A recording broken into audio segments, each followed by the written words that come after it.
Goeiemôre almal, lekker om weer volgens saam te wees, hoop het gaan goed met almal.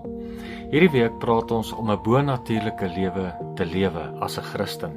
En so maklik as 'n Christen lewe ons nie daar nie, ons lewe net baie keer hoe dit ons pas.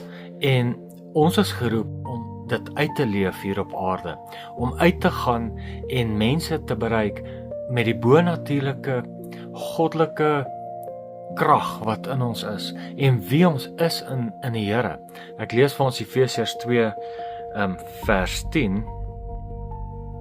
en hy lees as volg: Onthou, God het ons gemaak soos ons nou is. Dit is hy wat ons nuut gemaak het omdat ons Christus sin is.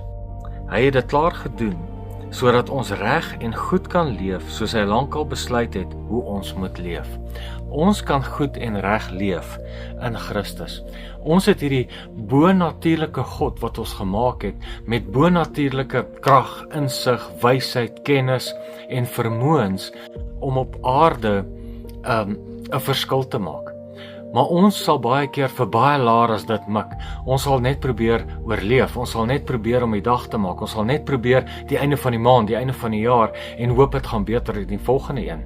Maar ons is geroep om 'n verskil te maak. Ons is geroep om iemand anders se lewens te impakteer met die bonatuurlike.